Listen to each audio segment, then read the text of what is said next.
आमालाई बेसिया बनाएर रन्डी बनाएर रखेल बनाएर मासु भात खाने प्रजातन्त्रको नाममा लोकतन्त्रको नाममा सङ्घीय लोकतान्त्रिक गणतन्त्रको नाममा लुट खसोट मचाउनु पाइन्छ अन्तर्राष्ट्रिय लैलैमा लागेर लाग्दाखेरि लाइबेरियाको अवस्था के भयो हाइटीको अवस्था के भयो अफगानिस्तानको अवस्था के भयो आज सिरियाको अवस्था के छ यसले जन्माउने भनेको हिटलर हो यसले जन्माउनु भनेको जङ्गबहादुर हो त्यसो भए को हिटलर तपाईलाई भन्नु को जङ्गबहादुर भन्दैछ आवश्यकताको सिद्धान्तले तपाईँ पनि हुनसक्छ म पनि हुनसक्छु यहाँ अर्को जङ्गबहादुर नजन्मेला भन्न सकिन्न रूपचन्द्रले 3 थाल भात खायो भन्दा हेटोडामा नारायणघाटमा भात जुठो हात लिएर आत्महत्या गर्नको लागि नारायणीमा फडाले तै पनि मरेन यो देश हो यो कमाराका छोरालाई बाटो बनाउने भएछ अब तेरो हत्या गर्नुपर्छ भन्दा पद्मशमशेर हात्ती चढेर एयरपोर्ट गए एयरपोर्टबाट देहरादुन गएर उनलाई भन्छ रुन्चे महाराज उनले देहरादुनबाट राजीनामा दिए त्यसपछि मौन शमशेर प्रधानमन्त्री हिजो प्रत्यक्ष युद्धमा लडायो अहिले हामीले खाडीमा पठायौँ हैन 70 लाखलाई त खाडीमा हामीले पठाइरहेको छौँ भनेपछि 70 लाख खाडीमा छ त्यो संविधानको खेसरा के अर्थ छ र यो महाभारत त यो लेखिया होइन हैन भनेपछि संविधानको खेतीले र यो संविधान दिवसले केही हुनेवाला छैन र यदि तेस्रो ओलवारै भयो भने हाम्रा जनतालाई कमसेकम खाना र बस्नको लागि वारेन्टीको लागि हामीले के सोचेका छौँ तपाईले 54% आज 70 लाख युवा युवतीहरूलाई केन्यामा सम्म नाङ्गो नचाएर 54% नेपालमा रिमिटेन्स भित्रिएको छ तर 85% रिमिटेन्स नेपालबाट भारत र बङ्गलादेश गएको छ त्यो कुरामा हामीलाई नेतृत्व गर्ने नेपाली कांग्रेस नेकपा एमाले नेकपा माओवादीले सोच्यो तपाईँ 2 रुपैयाँ कमाइरहनु भएको छ 10 रुपैयाँ खर्च गरिरहनु भएको छ आज तपाईँ र मेरो घरमा चटनीको रूपमा प्रयोग हुने धनिया पनि मित्रराष्ट्र भारत बनाउनुपर्छ हामीले लकडाउनमा त देख्यौँ नि तपाईको गोदावरीमा पालिएको कुखुरालाई बजारीकरण गर्न सकेनौँ खाल्टो खनेर गाड्यौँ चितवनको तरकारीलाई बुलडोजर लगायौँ तर भारतको तरकारी हामी सहज रूपमा नेपाल भित्रायौँ र बिचौलिया मटाए तर नेपालका किसानले उत्पादन गरेका वस्तुहरू हामीले चाहिँ खाल्टो खनेर गाड्न पर्ने परिस्थिति आयो कुनै कालो कोट लगाएको एउटा साधारण वकिललाई मैले नमन गर्थेँ अब मेरो नजरमा 3 करोड जनताको नजरमा कालो कोट लगाउने भनेका अपराधी हुन् प्रमाणित भएन यदि चोलेन्द्र शमशेरले यो देशको नियम कानुन मिचेको यदि हो भने जुन महाभियोग दर्ता गरियो नि 3 महिना भित्रमा चोलेन्द्र शमशेर यो कति कारणले महाभियोग लगाउन योग्य छ भनेर महाभियोग किन पास गरिएन गएको पार्लियामेन्टमा अविश्वासको प्रस्ताव राख्ने 1/4 को हैसियत नभएको त्यही चोलेन्द्र शमशेरको परमादेशबाट प्रधानमन्त्री हुनुभयो त्यो उहाँले गरेको कुराहरू पनि असंवैधानिक थिए त्यसको कानुनी व्याख्या हुन सक्ला भोलि इतिहासले त्यसलाई सुनौलो अक्षरले लेख्ला चोलेन्द्र शमशेरले गल्ती गरे या राम्रो गरे शेरबहादुरले प्रधानमन्त्री खानु हुन्थ्यो या हुन्थेन साँच्चै नै लोकतन्त्र थियो भने शेरबहादुर प्रधानमन्त्री हुनुहुन्थ्यो प्रधान न्यायाधीशले न्याय नपाएको देशमा शान्तिपूर्ण र धाँधली रहित निर्वाचन हुन्छ यो गठबन्धनले सम्पन्न गर्छ भन्ने कुरामा आम जनतामा शङ्काको घेरामा पर्यो राष्ट्रपतिका जुन किसिमको नागरिकता विधेयक उनका पहिला पास गरेर पठाइयो उनले 15 बुँदा सहित फरक मत राखेर यसलाई संशोधन गर भनेर पठाइन् जस्ताको जस्तै पास भयो अब 2 महिना पछाडि महामहिम राष्ट्रपति स्वर्गीय मदन भण्डारीको धर्मपत्नी 2 महिनापछि घर जाँदै छिन् नागरिकता विधेयक पास भयो भने के भन्छन् भने जनताले मदन भण्डारीको हत्याकाण्डमा पनि विद्या भण्डारीको संलग्न चाहिँ यो राष्ट्रघाती रहेछ भनेर राष्ट्रघाती हुनलाई उले यो लालमोहर लाउने काम गर्दै हुँदैन प्रमाणित हुन्छ विद्या भण्डारीज्यूले केही गरी यो नागरिकता विधेयकमा लालमोहर लगाइन् भने मदन भण्डारीको हत्यामा विद्या भण्डारीको संलग्न छ भन्ने प्रमाणित हुन्छ संसदीय व्यवस्था भनेको खसीको टाउको राखेर कुकुरको मासु बेच्छु भने बेच्ने ठाउँ हो त्यो ठाउँ ध्वस्त गर्नुपर्छ भनेर भूमिगत भएको हो आज देश जोगाउने दायित्व नेपाली सेनाको यो सेनाले के गर्छ गर्दैन भने जान्छ गैल भैँस पानीमा के हुन्छ नागा नाच्यो मली मैदान अब यो अदालतले दिएको फैसला किन टेर्ने कालो कोटलाई किन मान्ने कानुनी राज्यको धजी उडायो नेपाली कांग्रेसको मेनिफेस्टोमा के लेखिएको छ न्यायपालिका प्रेस स्वतन्त्रता बाल अधिकार मानव अधिकारको वारेन्टी कांग्रेसले गर्छ भने वारेन्टी भयो न्यायालयमाथि कांग्रेसले आक्रमण गर्यो राजाले 61 सालमा शेरबहादुरलाई अब्दस्त गरे शाही आयोग गठन गरे तर शाही आयोग सम्मानित सर्वोच्च अदालतले खारेज गर्यो राजाले एक शब्द बोलेनन् उनले चाहेका भए सबै न्यायाधीशलाई रिटायर बर्खास्त गर्न सक्थे। प्रतिगमन कसले गर्यो? यो जसले लोकतन्त्रको दुहाई दिए उसले प्रतिगमन गर्यो। यो देशको प्रतिगामी को प्रमाणित भयो? को प्रतिगामी, को अग्रगामी? दलबिन अवस्था थियो मुलुकमा। तर 48वटा उद्योग त त्यो बुर्जुवाले खोलेको हो नि। पूर्व पश्चिम राजमार्ग त त्यो बुर्जुवाले बनाइदिएको हो नि। तपाईँ र मैले पढ्ने पाठशाला त्यसले बनाइदिएको हो नि। प्रचण्डले मुलुक बुझाउने ठाउँ छैन। यदि मुलुक बुझाउने ठाउँ थियो भने आफै चुनाव हारेर मलाई हराइदिइहाल्यो भनेर घरमा बसेर नाति खेलाउँथे। स्वतन्त्र नागरिक समाजका संयोजक हेमविक्रम शिलाजी, नमस्कार। नमस्कार, धन्यवाद। अब अहिले नेपालको राष्ट्रिय राजनीतिलाई सरसर्ती निहारेर हेर्दाखेरि नागरिकता विधेयक ओझेलमा परेको छ। सर्वोच्चको गाई जात्रा पनि हामीले देखिसक्यौँ, चोरेन्द्रलाई नजरबन्दमा राखेको भनेर उनी स्वयंले भनेका छन्। यी सब घटनाक्रमलाई तपाईँले सरसर्ती हेर्दाखेरि देशको राष्ट्रिय राजनीति कतातिर उन्मुख छ? देशका प्रमुख अङ्गहरू नै धराशायी भएको देखियो। अहिले यो सबै अन्तर्राष्ट्रिय डिजाइनमै भएको हो। के छ भन्दाखेरि सबैभन्दा अन्तर्राष्ट्रियले खेल्न सक्ने ठाउँ भनेको ताइवान पछिको नेपाल हो। अब श्रीलङ्कामा खेलेको त हामीले देखिहाल्यौँ होइन। त्यो भएको कारणले गर्दाखेरि हाम्रो देशको गरिबीको फाइदा भन्छ त्यसलाई। गरिबीको फाइदा शक्ति राष्ट्रहरूले, जस्तै पहिला हाम्रो राणा कालमा पनि गरिबले राम्री स्वास्नी ल्यायो भने पहिला जुद्ध शमशेर महाराजलाई बुझ्ने चलन थियो। तपाईँलाई याद छ कि छैन, इतिहास कतिको दोहोऱ्याएर हेर्नु भएको छ, पढ्नु भएको छैन।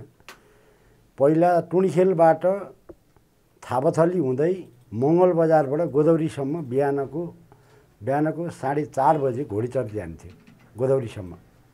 र त्यतिखेर राम्री केटीहरू बाटामा हिँडे देख्यो भने तपाईँको त्यो घोडचढीले च्याप्पा समातेर ल्याएर महाराजलाई बुझाउने चलन थियो। एउटा बाटो त्यो थियो। अर्को टुणीखेलबाट असन हुँदै छाउनी हुँदै तपाईँको शिवपुरीसम्म जाने चलन थियो। अनि त्यो शिवपुरीको बाटो र मङ्गल बजारको बाटो, त्यसका दायाँ बायाँ छोरीहरू जन्मियो भने बिहान उठेर, अहिले त निकै क्रिम पाउडर लाउने चलन छ, त्यतिखेर चाहिँ बिहान उठ्ने बित्तिकै हाँडीको मौसममा तोरीको तेल लाएर छोरीलाई काली बनाएर टाटीपाटी बनाएर राख्ने चलन थियो। बुझ्नु भएन? त्यो इतिहास हेर्नुहोस् हाम्रो। र अब अहिले पश्चिमाहरूले, चाहे मित्रराष्ट्र भारत पनि त्यसमा प्रयोग भइरहेको अवस्था छ होइन। अब यसमा चाहिँ के छ भन्दाखेरि यहाँ त्रिपक्षीय पावर सेयरिङको लडाइँ हो यो। America versus European union, Bharat European union र भारत छुट्टै, र मित्रराष्ट्र चीन भर्सेस रसियन मुभमेन्ट। अहिले विश्व राजनीतिमा दुई ध्रुव छ। एउटा नास्तिकतावादको ध्रुव छ, एउटा आध्यात्मिकवादको ध्रुव छ। र कम्युनिजमबाट हुर्किए तापनि रसियाको भ्लादिमिर पुटिन अहिले जुन हिसाबले उसले रसियाभरि चर्चको स्थापना गर्यो, र जुन किसिमको जेलेन्स्की र रसियाको पुटिन बिचको लडाइँ छ नि, यो पुटिन र रसिया बिचको लडाइँ पनि यो नास्तिकतावाद र आध्यात्मिकवादको लडाइँ हो। जस्तै विश्वव्यापी रूपमा अहिले पश्चिमाली युरोपियन युनियनले धरनीपेक्षी पछाडि अहिले उनीहरूको हतियार भनेको के भने समलिङ्गी हो। जसरी समलिङ्गीलाई हतियार बनाएर अगाडि बढाइयो, जस्तै जेलेन्स्की पनि समलिङ्गी नै हो होइन। त्यो भएको कारणले गर्दाखेरि जुन समलिङ्गी मान्यतालाई रसियाले मान्यता दिएन र संविधानै संशोधन गरिदियो। काहीँ पनि तपाईँको समलिङ्गीको विषयमा बोल्नै नपाउने अवस्था गरायो। अब जस्तै नेपालका हिजडाहरू, जस्तै बाबुराम जस्ता हिजडाहरू, छविलाल जस्ता हिजडाहरू, शेरबहादुर जस्ता हिजडाहरूलाई र पश्चिमाहरूले अहिले ग्रेपमा लियो। तर हामी हिजडा भन्नुभएको छ है, त्यो अपशब्द होइन नि, अपशब्द होइन, हिजडा होइन नि, हिजडै हुन् यिनीहरू। पश्चिमाहरूले प्रधानमन्त्री छोड्नु यो देश गाली बेइज्जत गर्ने होइन, गाली बेइज्जत मानहानि गर्ने, हैसियत नभएका यी हिजो मागेर खाने, कोठा भाडा नतिर्ने यी दलालहरू हुन् कि यिनै अब नेतै होइन नि, यो चाहिँ पार्टीका पदाधिकारी हुन् नि। किनभने पश्चिमाहरूले जे एजेन्डा ल्यायो आज खुरुखुरु पास भइरहेको अवस्था छ। नेपाल जस्तो देशमा एमसिसीको जरुरत थिएन। नेपाली जनताको लागि ल्याइएको होइन, विकासको परिवर्तन होइन। यो जुन जति पनि 62 तपाईँ 46 सालमै कृष्णप्रसाद भट्टराईलाई संविधान जारी पूर्व पश्चिमाहरूले के आग्रह गरे भने र के दबाब दिए भने नेपाललाई त्यतिखेरै धरनीपेक्षी गर्न खोजिएको। तर कृष्णप्रसाद भट्टराईले तत्कालीन अवस्थामा उनले सुझबुझका साथ यो आफैमा यो हिमवत खण्ड हो भन्ने हिसाबले उनले 47 सालको संविधानमा धरणनिरपेक्ष कृष्णप्रसादले घोषणा सकेनन्।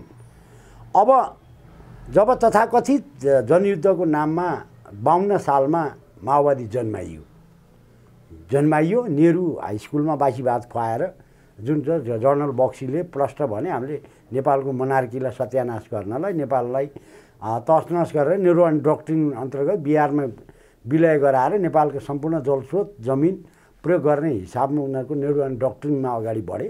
तर भारतीयहरू फेल भए। आज भारतीय फेल भएको अवस्था हो नेपालमा। त्यसो भने नेपालमा निर्णायक भूमिका कुन शक्तिले खेलिरहेको छ? अब अहिले नेपालको निर्णायक भूमिका भनेको युरोपियन युनियन र अमेरिकाको हातमा छ। तर नागरिकता विधेयक त भारतको लागि होला नि विशेष रूपमा। होइन, भारतीयहरूलाई नागरिकता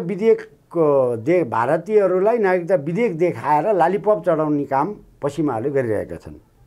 होइन, भारतीयहरूले यहाँ नागरिकता लिनु नलिनुसँग केही फरक पर्दैन।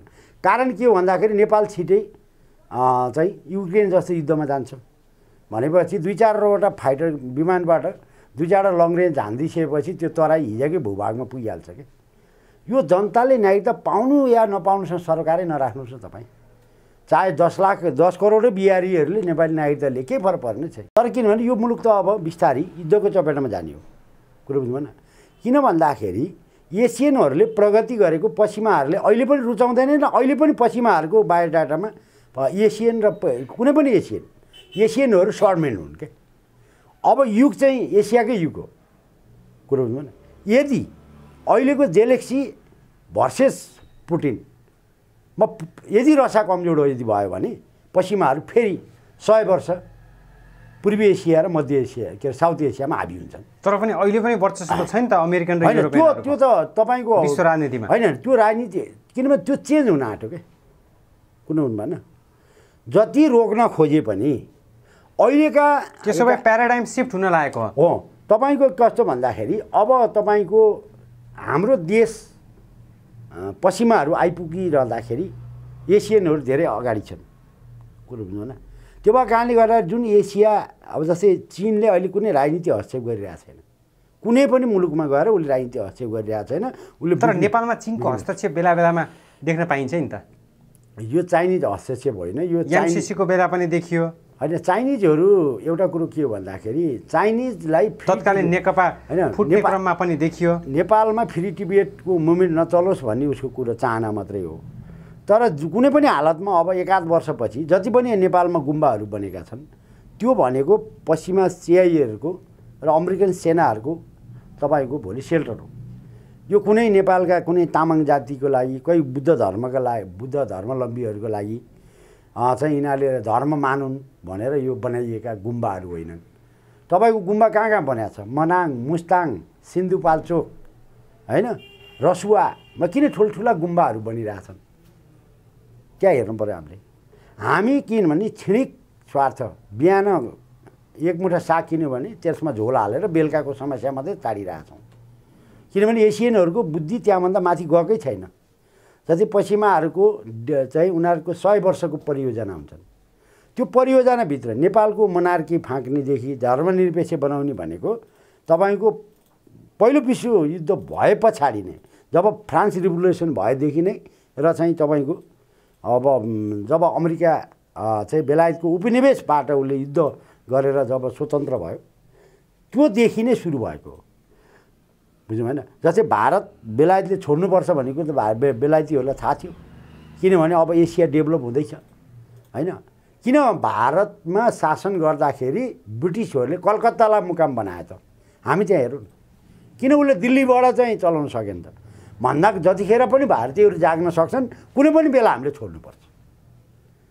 नेपालमा राणा शासन टिकाउनको लागि नेपालका सेता मगराज भन्छन्, गुरुङ, राई, लिम्बू, छेत्री जति सबै चाहिँ इस्ट इन्डिया कम्पनीमा जागिर लगाए र उता ब्रिटेन शासन टिकाउनका लागि नेपाली जवानहरू प्रयोग भए र नेपाली जवान ब्रिटिसलाई चाहिँ प्रयोगमा दिएको बापत यहाँ राणा शासन 104 वर्ष टिक्यो होइन।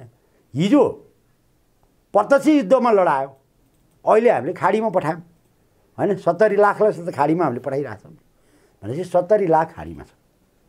अब जस्तै तपाईँले नेपालको भूराजनीति नेपालको अहिलेको लथालिङ्ग जुन कुरो हेर्नुपर्ने तपाईँको नेपालको समस्या समाधान अहिलेको जुन किसिमको न्याय क्षेत्रको कुरा गर्नुहोस् चाहे राजनीति क्षेत्रको कुरा गर्नुहोस् कुनै पनि क्षेत्रको समाधान तपाईँ र मेरो अहिलेको व्यवस्थाबाट सम्भव छ कि छैन यो राजनीतिक समस्या? यो 2072 को संविधान भनेको नेपाल मात्रै विघटन गर्ने होइन कि स्वागत गरिसक्यो नि त 2072 सालको संविधान। हिजो स्वागत त नेपालमा संविधान दिवस मनाएको बिर्सिनु भयो तपाईँ? कुन चाहिँ दुनियाँमा हुनुहुन्छ? होइन संविधान दिवस यहाँ धेरैले मनायो। 2004 सालमा नि पद्म शमशेरले संविधान ल्याएकै हुन्। हामीले 70 वर्षको हाराहारीमा 10वटा संविधान 7वटा संविधान ल्याइसक्यौँ होइन। संविधानले नै मुलुक बच्छ भन्नु त मेरो केही पनि छैन। राष्ट्र रहेन भने त्यो संविधानको खेसरा के अर्थ छ र? यो महाभारत त यो लेखिया होइन होइन भनेपछि संविधानको खेतीले र यो संविधान दिवसले केही हुनेवाला छैन। तपाईँको जनताको जीवनस्तर हामीले कहाँ पुर्यायौँ महत्त्वपूर्ण कुरा त्यो हो। राष्ट्रियता आज कहाँ छ?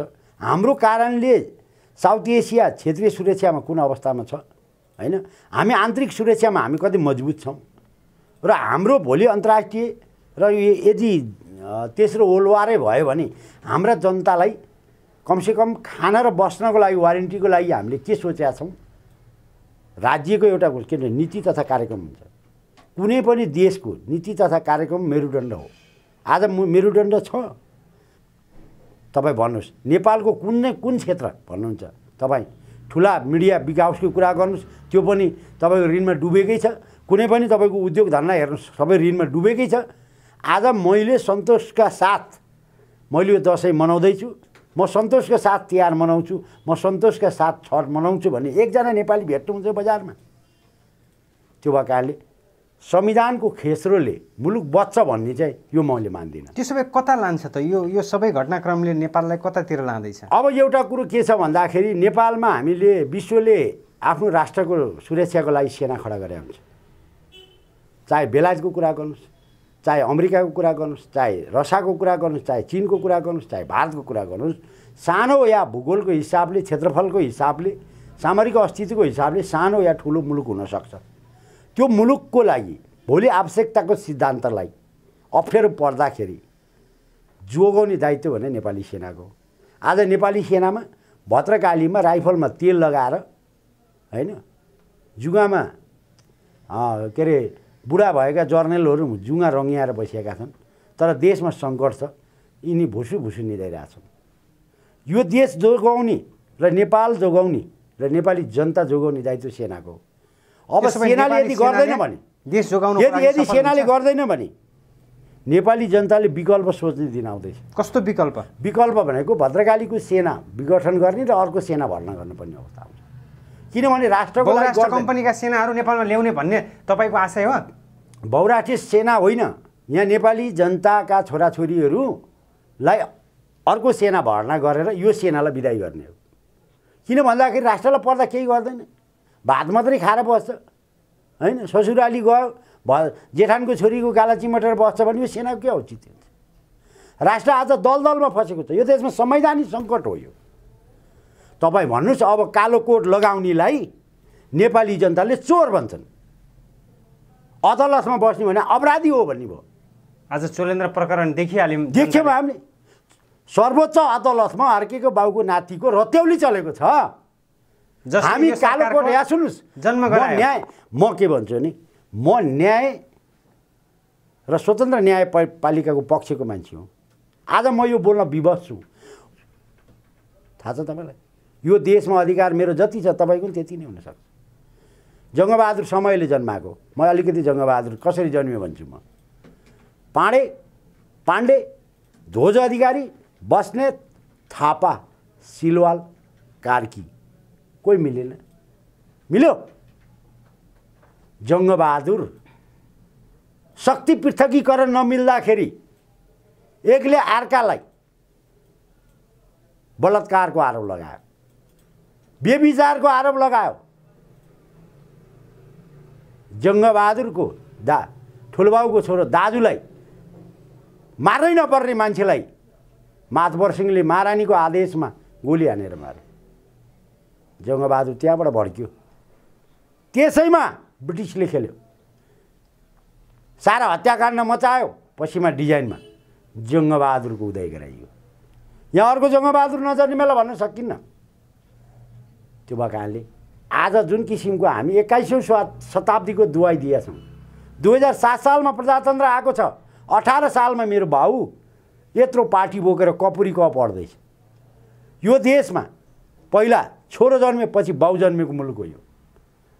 हाम्रो एउटा चलन छ, खुकुरीभन्दा कर्दो लाग्ने। त्यो उखान यो देशको डेमोक्रेसी एउटै हो। आज 71 वर्षमा प्रजातन्त्र सधैँ शिशु भयो। 76 वर्षको सुशील कोइराला युवा नेताबाट प्रधानमन्त्री भएर मरे। प्रजातन्त्र सधैँ शिशुमा रह्यो। यो सधैँ शिशु भनेर बजाएर खाइयो। बाँचुन्जेल यो देशमा रूपचन्द्र बिष्टलाई बौला भने यो देशका कम्युनिस्टहरूले आज रूपचन्द्र प्रतिष्ठान खोलिएको छ। रूपचन्द्र थाहा सञ्चार नेटवर्क खोलियो र रूपचन्द्र मरेपछि रूपचन्द्रले 3 थाल भात खायो भन्दा हेटौडामा नारायणघाटमा भात जुठो हात लिएर आत्महत्या गर्नको लागि नारायणीमा फडाले, तै पनि मरेन। यो देश हो। यो देशमा राम्रोले आत्महत्या गर्नुपर्छ। ठिक छ, संसदीय सुनाई समितिले संसदीय सुनाई गरेर ल्याएको प्रधान न्यायाधीश चोलेन्द्र शमशेर राणा, त्यही संसदले आज नेपाली कङ्ग्रेसको शेरबहादुर देउवाजीले गएको पार्लिमेन्टमा, अब भुभु भनौँ न, अब गएको पार्लिमेन्टमा अविश्वासको प्रस्ताव राख्ने 1/4 हैसियत नभएको त्यही चोलेन्द्र शमशेरको परमादेशबाट प्रधानमन्त्री हुनुभयो। तर उहाँले नै माकुराको तरिका भयो नि। त्यो उहाँले गरेको कुराहरू पनि असंवैधानिक थिए। त्यसको कानुनी व्याख्या हुन सक्ला भोलि। इतिहासले त्यसलाई सुनौलो अक्षरले लेख्ला, चोलेन्द्र शमशेरले गल्ती गरे या राम्रो गरे। शेरबहादुरले प्रधानमन्त्री खानुहुन्थ्यो या हुन्थेन। साँच्ची नै लोकतन्त्र थियो भने शेरबहादुर प्रधानमन्त्री हुनुहुन्थ्यो। त्यो भएपछि हामीले के बुझ्नु पर्यो भने यो अहिले यो जुन हिसाबको गठबन्धनले चुनाव गर्दैछ नि, यो चुनाव स्वतन्त्र भयरहित शान्तिपूर्ण हुन्छ भन्नेमा म चाहिँ विश्वस्त छैन। किन भन्दाखेरि यो देशको प्रधान न्यायाधीशले न्याय नपाएको देशमा शान्तिपूर्ण र धाँधली रहित निर्वाचन हुन्छ, यो गठबन्धनले सम्पन्न गर्छ भन्ने कुरामा आम जनतामा शङ्काको घेरामा पर्यो। त्यसैले चुनावमाथि नै आशंका गर्नुहुन्छ। यो चुनाव नै तपाईँको चाहिँ गठबन्धनले को चाहिँ दादागिरीमा हुन्छ। अरूले ब्यालेट थाप्नु कुनै अर्थ छैन भन्दैमा प्रतिस्पर्धामा चाहिँ खुल्ला चाहिँ छोड्नुहुन्न। तपाईँ पनि चुनावमा जाँदै हुनुहुन्छ, अनि किन चुनावको अवमूल्याङ्कन गर्नु? होइन, निर्वाचनमा जानु मेरो अर्थ हो, मैले ब्यालेट थाप्ने मेरो अर्थ हो। तर मलाई जनताले दिएको ब्यालेटको मत मेरो हुन्छ कि हुँदैन, शङ्का यहाँनिर हो क्या। कुरो बुझ्नु भएन? यो सूर्यबहादुर थापाले गरेको 2036 सालको जनमसङ्ग्रह जस्तो नै हुनसक्छ। पूर्वाञ्चलमा जनताले हालेको निलोको भोट कोसीमा यहाँ पञ्चायतले जितिसक्यो, त्यो पनि हुनसक्छ नि, होइन? त्यो भएर गठबन्धनले गराएको निर्वाचनबाट शान्तिपूर्ण र स्वच्छ धाँधली रहित निर्वाचन हुन्छ भन्नेमा शङ्का यहीँ नै भयो। त्यसो भए कसले गराउने त? स्वतन्त्र अब नागरिक सरकार बनाउनुपर्छ अथवा स्वतन्त्र नागरिक सरकार बनाउनुपर्छ। यो देशमा विशिष्ट स्वतन्त्र पत्रकारहरू छन्, बुद्धिजीवीहरू छन्, तिनका नेतृत्वमा एउटा नागरिक सरकार गठन गरेर त्यो नागरिक सरकारले निर्वाचन गर्नुको विकल्प छैन। यही गठबन्धन सरकारले यही गाई जात्रा देखाएर यही तरिकाले निर्वाचनमा जाने हो भने निर्वाचन शान्तिपूर्ण हुन्छ, स्वतन्त्र हुन्छ, निष्पक्ष हुन्छ, जनताले हालेको मतको मतगणना हुन्छ भन्नेमा मलाई चाहिँ विश्वास लाग्न छोड्यो। अब पछिल्लो घटनाक्रमलाई सरसर्ती यहाँलाई अब राष्ट्रपतिको ध्यान सबैको यति बेला छ। राष्ट्रपतिले नागरिकता विधेयक प्रमाणीकरण गर्लिन् कि नगर्लिन् भन्ने विषय नै यति बेला मुख्य चासोको विषय बनेको छ। आज निर्णायक दिन हो। अब राष्ट्रपतिले के गर्लिन्? सबैको आँखा उनीतिर छ। त्यसो भए लगाइनिन् भने के हुन्छ? 2 महिनापछि अर्को पार्लिमेन्ट आउँछ हुन्छ होइन? किन लगाउने भने नागरिकता के कति कारणले दिने? आयोग बनाउँ न, छानबिन आयोग गठन गर्नु। कति कुन नेपाली नागरिकता पाएन? आज यो बेला नागरिकता विधेयक त देश र जनताको हितमा छ भनेर त प्रचण्डले बारम्बार होइन, प्रचण्डले त जसको बासी भात खायो उसको गीत गाउने हो नि त। सुरुङ युद्ध लड्छु भने छविलाल 12 बुधे गरेर संसदीय व्यवस्था भनेको खसीको टाउको राखेर कुकुरको मासु बेच्छु भने बेच्ने ठाउँ हो, त्यो ठाउँ ध्वस्त गर्नुपर्छ भनेर भूमिगत भएको हो। नागरिकता विधेयक प्रमाणीकरण भएन भने जस्तो आकाश झर्छ सक्छन् नि त उनले। के गर्छ? राष्ट्रपतिलाई धम्की दिइसके। धम्क्याएर डराउने? देश ठुलो हो। हेर्नुहोस्, एउटा बुर्जुवा राजा महेन्द्रले के भन्यो भने म मरेर गए पनि मेरो देश बाँचिरहोस्। राष्ट्र ठुलो हो, इतिहास त जित्नेको लेख्ने हो, हार्नेको लेखिँदैन। देश बेचेर मासु र भात खाने, आमालाई बेसिया बनाएर रन्डी बनाएर रखेल बनाएर मासु भात खाने राष्ट्र हो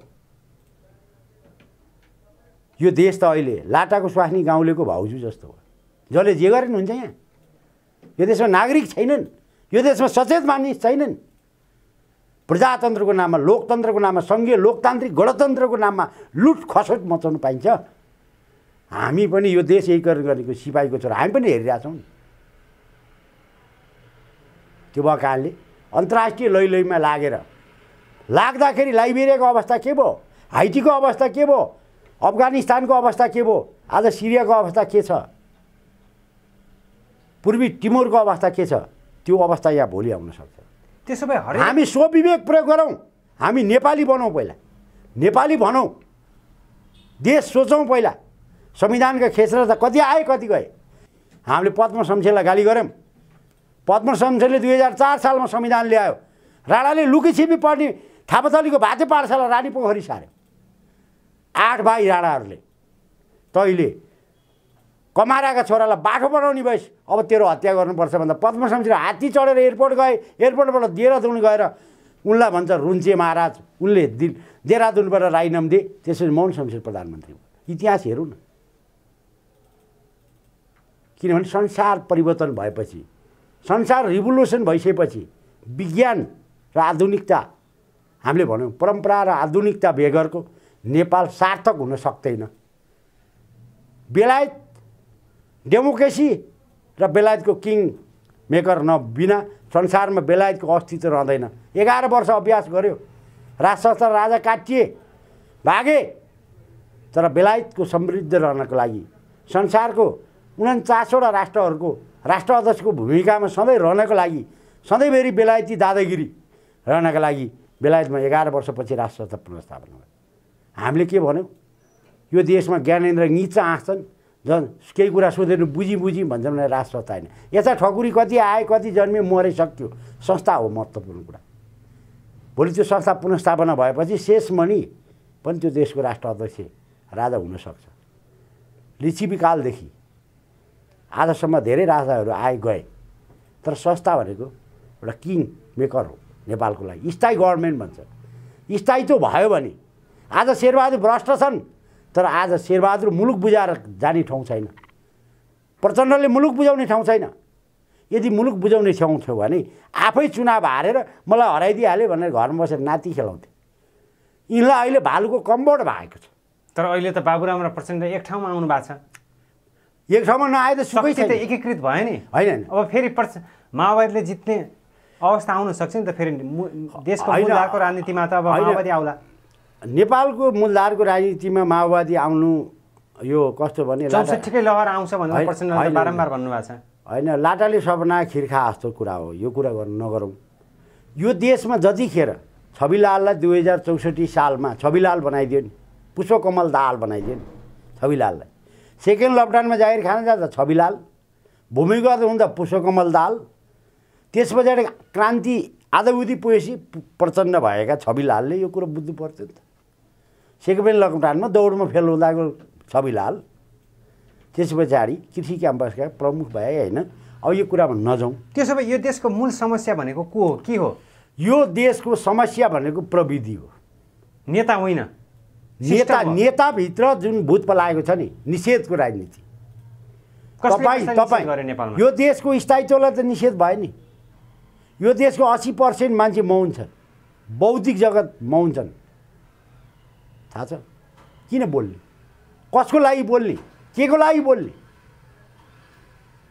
म त एउटा सिपाहीको छोरो बोलिरहेको। तपाईँ त बोलिरहनु भएको छ नि त। म एउटा सिपाहीको छोरो, मेरो ड्युटी हो, म बोल्दिन्छु। कसैलाई मन नपर्ला केही आउँदैन तपाईँलाई? बोल्न बाहेक केही आउँदैन? होइन, बोलेर त भात पाक्दैन नि। होइन, बोल्न दिएका छौँ भनेको छ नि त नेता। भात पाक्नको लागि चामल चाहिन्छ।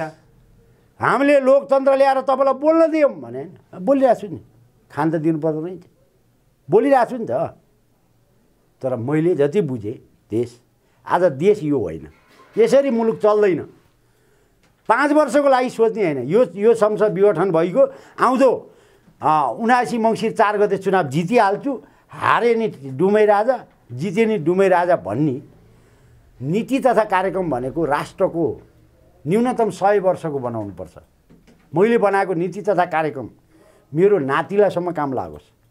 आज हामीले 2004 सालदेखि 2079 सालसम्म आउँदाखेरि यो मुलुक कसरी बनाउने भन्ने हामीसँग कसैसँग नीति तथा कार्यक्रम भएन।